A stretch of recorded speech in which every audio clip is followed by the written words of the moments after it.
Welcome to my channel के corner. आज हम कंप्यूटर का सेक्शन सॉल्व करेंगे पेपर 1 का इंटरमीडिएट कैटेगरी, जो कि 12 जून को कंडक्ट हुई थी। ये टेस्ट 10 क्वेश्चन कंप्यूटर के थे। ये भी एक मेजर सेक्शन है। इससे पहले हमने मैथ सेक्शन के, इंग्लिश सेक्शन के और जनरल नॉलेज सेक्शन के काफ़ी सारे वीडियोस ऑलरेडी अपने चैनल पे अपलोड कर लिए हैं। अगर आप देखना चाहें तो मेरे चैनल पे जाके प्लेलिस्ट में जाके डिफरेंट सब्जेक्ट की वो वीडियोस अवेलेबल हैं, वहाँ पर आप देख सकते हैं।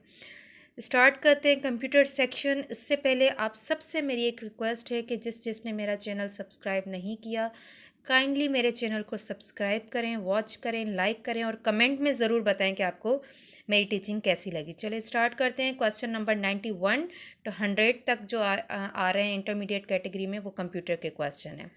तो 91 is which of the following is the highest unit of memory. Highest unit, सबसे पहले इनको थोड़ा सा देख लेते हैं कि ये यूनिट हैं क्या।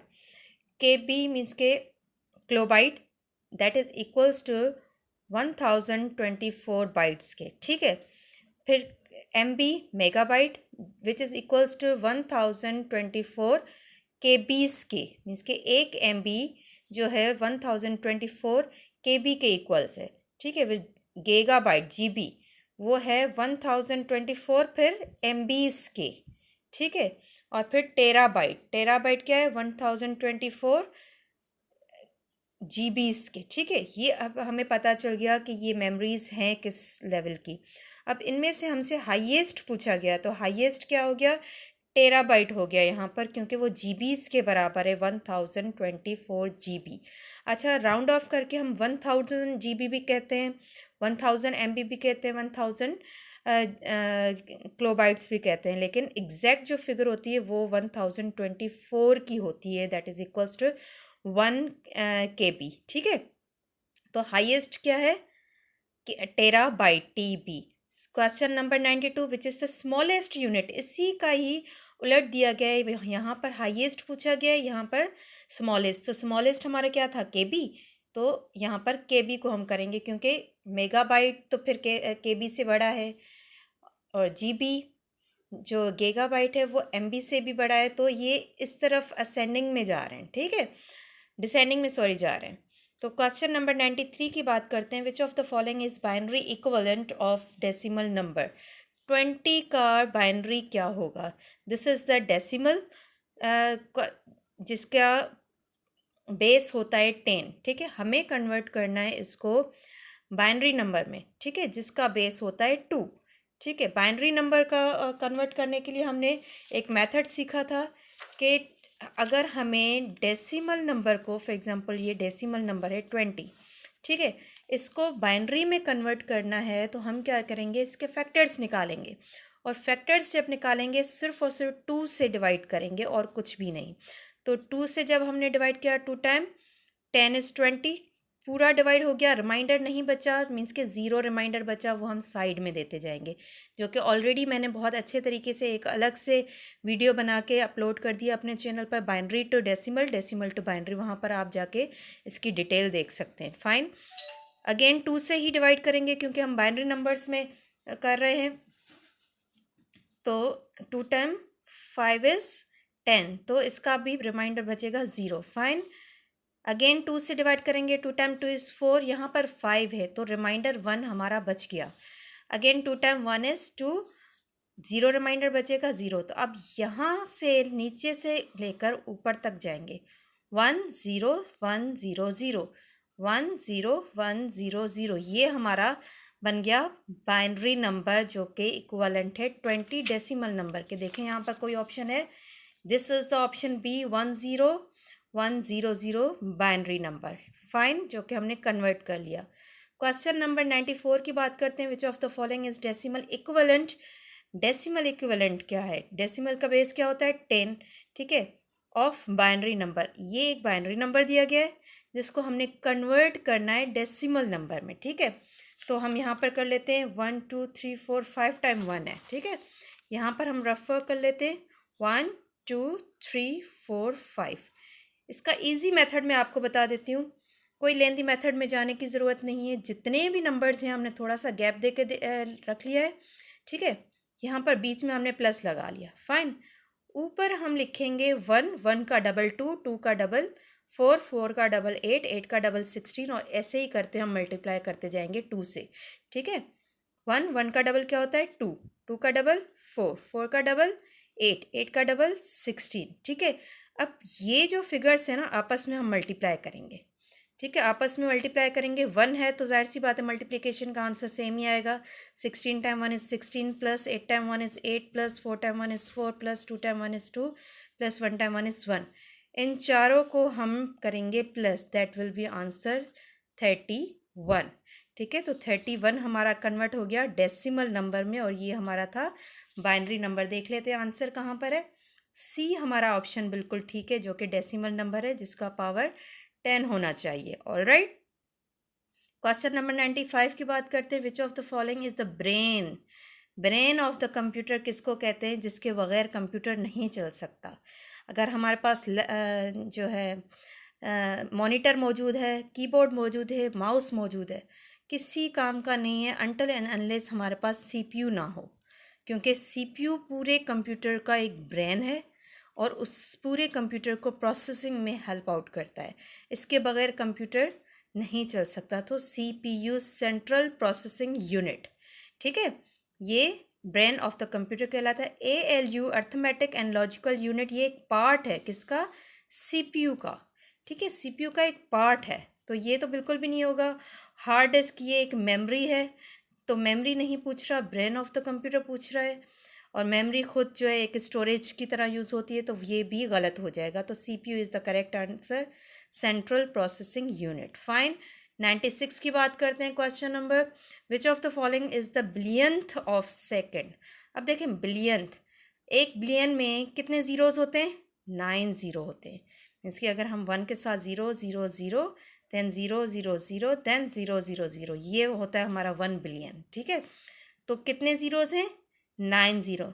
नैनो मीन्स 9, ठीक है। तो यहीं से हमारा आंसर आ गया कि एक जो बिलियन में 9 ज़ीरोज़ होते हैं, तो ये बिलियंथ ऑफ सेकेंड पूछ रहा है, तो मीन्स के नैनो सेकेंड पूछ रहा है कि बिलियंथ ऑफ सेकेंड मीन्स के 9th टाइम्स जो है बिलियंस की तरफ हम जाएंगे। फाइन, तो nano second is the correct answer. Terabyte तो टीबी एक यूनिट है मेमोरी का, गीगाबाइट जीबी ये भी एक यूनिट है मेमोरी का, तो ये दोनों तो ऑप्शन होंगे नहीं। और माइक्रो सेकेंड भी जो है गलत है यहाँ पर ऑप्शन। फाइन, क्वेश्चन नंबर 97 की बात करेंगे। The 2 kinds of main memory. Memory असल में 3 टाइप्स की होती हैं, primary memory, secondary memory and tertiary memory. Primary और main primary and main memory एक ही बात है, ठीक है। Which is RAM and ROM, random access memory, read only memory, जो कि मेन मेमोरीज हैं किसी भी कंप्यूटर के लिए। फाइन, सेकेंडरी मेमोरीज हमारी जैसे हार्ड डिस्क हो गई, यूएसबी भी हमारी सेकेंडरी मेमोरी में आ सकती है। फाइन, तो सेकेंडरी ये हो जाएंगे। और tertiary third kind of the memory है, वो फिर और डिटेल में किसी दिन पढ़ लेंगे। फाइन, तो random access memory and read only memory, these are the main memories या प्राइमरी मेमोरीज कहेंगे। Alright, question number 98, the correct syntax of using count if, ठीक है, function and MS Excel 2016 is. अब ये ब्रैकेट्स जब आती हैं ना, इसका मतलब हम किसी ना किसी फॉर्मूला की बात कर रहे हैं, ठीक है, फंक्शन की बात करें या फॉर्मूला की बात करें। अब काउंट इफ़, सबसे पहले तो ये समझें कि काउंट इफ़ है क्या। ये एक फॉर्मूला यूज़ होता है जिसमें एक पैराग्राफ फॉर एग्जांपल हमने लिख लिया, ठीक है, थाउजेंड्स ऑफ वर्ड्स हैं उसमें, पैराग्राफ भी नहीं, एक पूरा डॉक्यूमेंट है, ठीक है, उसमें थाउजेंड्स ऑफ वर्ड हैं। या कह लें कि एक एक्सेल है, उसमें हमने 1000 जो है रोज़ हमने डेटा उसमें इनपुट किए, ठीक है। उसमें अब हम देखना चाहते हैं कि पर्टिकुलर कोई एक वर्ड है, फॉर एग्जांपल पाकिस्तान वर्ड है, वो कितनी बार हमने टाइप किया है, इसके काउंट करेंगे उसको इफ़, ठीक है, कि एक पर्टिकुलर वर्ड हमने कितनी बार टाइप किया है उसमें, या कितनी बार हमारी उस डेटाबेस में मौजूद है, ठीक है। जैसे हम सर्च आउट करते हैं, कोई पर्टिकुलर नाम है जो 2-3 दफ़ा आता है, या 2-3 लोगों का एक साथ है, एक जैसा नेम है, तो उसको हम काउंट इफ़ पे लगाते हैं। A is option correct. क्यों? क्योंकि कैसे लगाते हैं, सबसे पहले हम रेंज बताते हैं कि यहाँ से यहाँ तक जो डेटा है उसमें हमें काउंट करके बताए कि कौन सा नाम, मीन्स कि क्राइटेरिया हम बताएंगे कि कौन सा नाम या कौन सा लेटर या कौन सा नंबर हमें काउंट करना है और काउंट करके बताए। ठीक है, तो हम पहले रेंज देते हैं फिर क्राइटेरिया देते हैं। ये कंप्लीट एक सिंटैक्स है। सिंटैक्स मतलब तरीक़ेकार है एक फार्मूला को लिखने का, काउंट इफ़ के फार्मूला को लिखने का। फाइन, होप आपको ये समझ में आ रहा होगा कि काउंट इफ़ होता क्या है। क्वेश्चन नंबर 99 की तरफ चलते हैं। Question number 99 is which of the following function of Excel you will use to extract sub string Pak from the word Pakistan.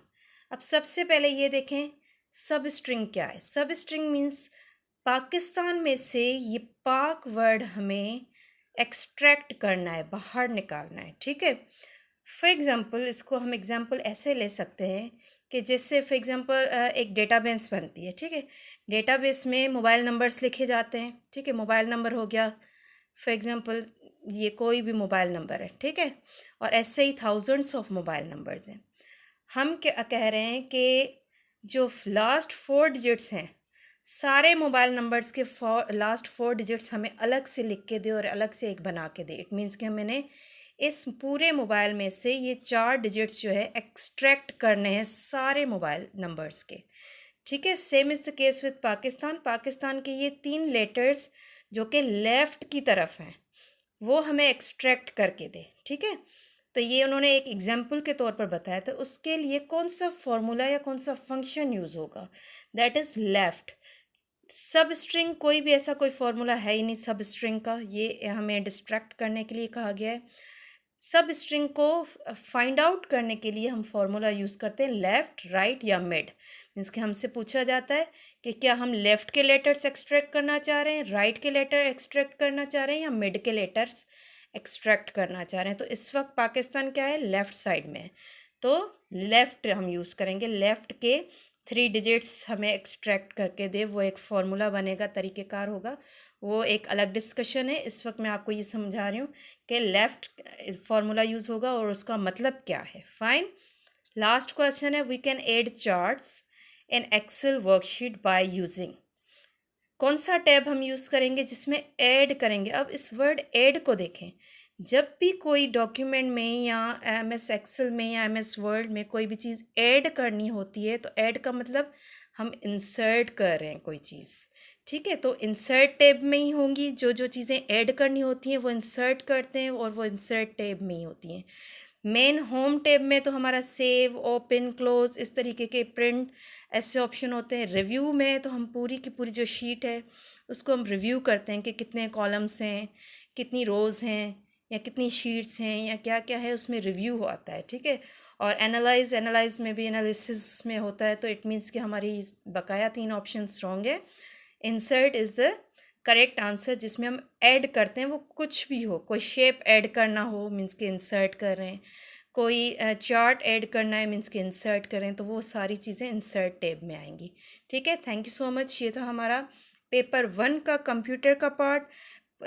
Paper 2 and paper 3 का भी कंप्यूटर का पार्ट बहुत जल्दी अपलोड कर लेंगे हम अपने चैनल पे। तब तक अल्लाह हाफिज़। और अगर आपने मेरा चैनल अभी तक सब्सक्राइब नहीं किया तो काइंडली सब्सक्राइब करें। Thank you.